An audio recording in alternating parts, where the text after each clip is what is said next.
মানে যেহেতু আমরা একদম ভগবানের সামনে, এখানে শপথ করে তোমাকে বলতে হবে, কাশীপুরে তুমি জিতলে, নরেন্দ্র মোদীর সরকার যদি বাংলায় আসে, কাশীপুরের কি উন্নয়ন হবে? অতীন ঘোষ কি করতে পারেনি যেটা তুমি আমি দেখো, মহাদেবকে শপথ রেখে আমি একদম মানে আমি ঈশ্বর বিশ্বাসী মানুষ, মানে সার্টেনলি আমি মহাদেবের কাছে আছি, কিন্তু আমি মায়ের ভক্ত, ঠিক আছে? পাশে মায়ের মন্দিরও আছে।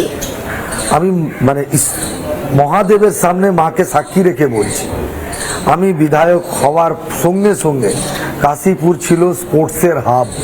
টালা পার্ক আমাদের এলাকায়, টালা পার্কের যে ক্রিকেট খেলা হতো, দুটো মাঠ, একদিকে বেলগাছিয়া ইউনাইটেড, একদিকে পাইকপাড়া স্পোর্টিং। তোমাকে বললে অবাক হবে, পাইকপাড়া স্পোর্টিং এর কিউরেটর কে ছিল জানো? প্রবীর মুখার্জি। আচ্ছা। যিনি একসময় ইডেনের পিচ তৈরি করতেন।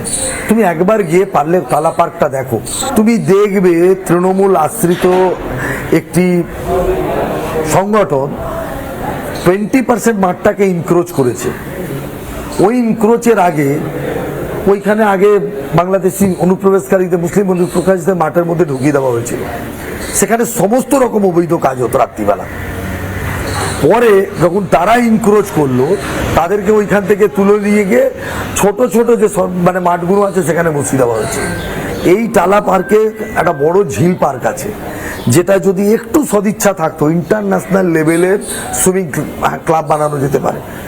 টালা পার্কে বহু ছেলে মেয়েরা আছে যারা সুন্দর মানে টেবিল টেনিস, ব্যাডমিন্টন খেলে, সেটা করা যেতে পারত। টালা পার্কে মোহিত মঞ্চের মতো একটা মঞ্চ ছিল, যেটা তৃণমূল কংগ্রেস কর্পোরেশন থেকে করেছে। যেখানে সাংস্কৃতিক যে চিন্তাধারা, সেটাকে আরও এগিয়ে নিয়ে যাওয়ার সুযোগ ছিল। রবীন্দ্র ভারতী ইউনিভার্সিটি এই টালা, এই আমাদের বিধানসভার মধ্যে, তো কাজের কোনো অভাব নেই।